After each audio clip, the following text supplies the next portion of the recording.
क्या कभी ऐसा हो सकता है कि किसी देवता की मूर्ति को अपनी जगह से हिलाने पर कोई प्राकृतिक आपदा आ जाए?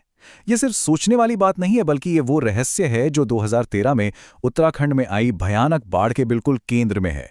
तो चलिए आज हम आस्था, विकास और प्रकृति के प्रकोप के बीच हुई इस टक्कर की कहानी को समझते हैं। देखिए, ये सवाल सिर्फ कोई दिमागी कसरत नहीं है। ये 2013 में उत्तराखंड में हजारों लोगों के लिए एक भयानक हकीकत थी। एक ऐसी घटना जिसने पूरे देश को सोचने पर मजबूर कर दिया। हम बात कर रहे हैं 2013 की उत्तराखंड बाढ़ की, एक ऐसी त्रासदी जिसमें 5,000 से भी ज्यादा जानें चली गईं। मामला बहुत ही गंभीर था और इस पूरी तबाही के बीच एक बहुत परेशान करने वाला सवाल छिपा हुआ था। इस पूरी त्रासदी को अगर समझना है तो हमें चलना होगा 16 जून 2013 के उस दिन पर। एक ऐसा दिन जो उत्तराखंड के इतिहास में हमेशा के लिए दर्ज हो गया।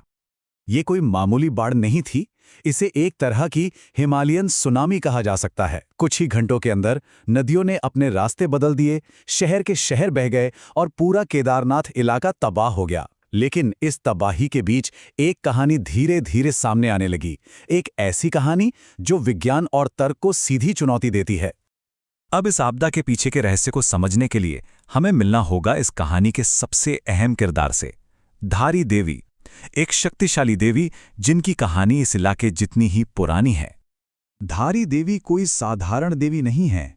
उन्हें उत्तराखंड के 4 धाम यानी केदारनाथ, बद्रीनाथ, यमुनोत्री और गंगोत्री की रक्षक माना जाता है।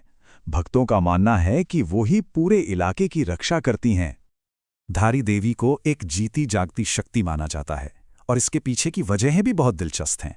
माना जाता है कि उनकी मूर्ति दिन में 3 बार अपना रूप बदलती है।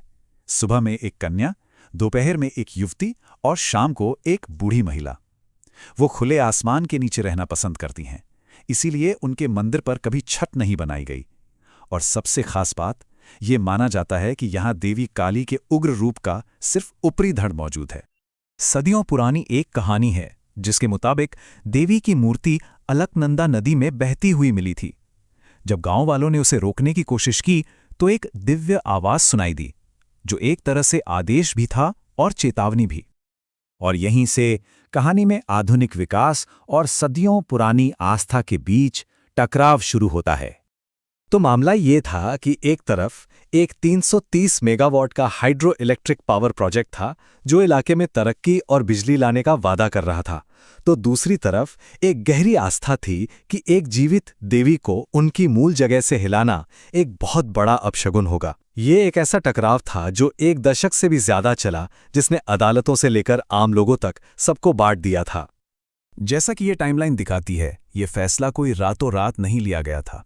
ये 1 दशक लंबे संघर्ष का नतीजा था। 2005 में प्रोजेक्ट को मंजूरी मिली। 2009 तक आते आते पर्यावरण से जुड़ी चिंताओं के कारण इसे रोक दिया गया। आखिरकार एक समझौता हुआ, मूर्ति को हटाया नहीं जाएगा, बस उसे एक ऊंचे प्लेटफॉर्म पर उठा दिया जाएगा।